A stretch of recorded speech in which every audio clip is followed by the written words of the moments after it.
Hello guys, welcome back to my YouTube channel. তো আজকে তোমাদের আমি কয়েকটা নতুন থালাবাটি ডিজাইন করে দেখানোর জন্য চলে এসেছি।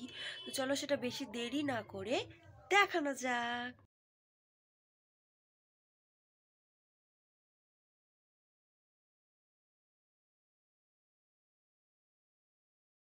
মাটির থালাবাটি ডিজাইন করার জন্য আমি প্রথমেই থালাবাটিগুলো খুব ভালো করে ধুয়ে নিয়েছি। আর তোমাদের বলে দিয়ে আমি এখানে কটা থালাবাটি নিয়েছি। ফার্স্টে একটা থালা নিয়েছি, আর মাঝারি সাইজের একটা প্লেট নিয়েছি, আর চারটে মিডিয়াম সাইজের বাটি, আর একটা ছোট বাটি ফর চাটনি, এবং একটা এরকম মিডিয়াম সাইজের গ্লাস নিয়েছি। তো চলো এবার তোমাদের ডিজাইনটা করে দেখানো যাক। প্রথমে থালাবাটিগুলো বেস কালার করে নেওয়ার জন্য আমি এখানে সোনাইয়ের 1.5 ইঞ্চির একটা ব্রাশ নিয়েছি এবং ফেব্রিকের হোয়াইট কালার নিয়েছি। প্রথমে থালাবাটিগুলো এটা দিয়ে রংটা করে নেব।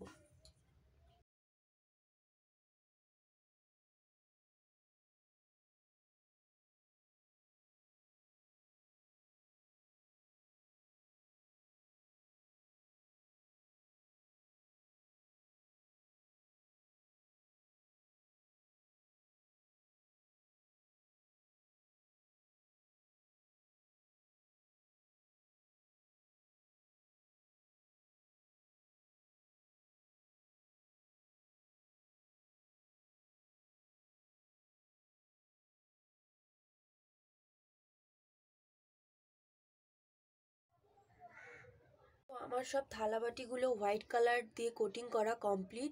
এরপর আজকে আমি যেই কালার দিয়ে ডিজাইন করব তার জন্য আমি এখানে ফেব্রিকের রেড কালার নিয়ে নিয়েছি। এই যে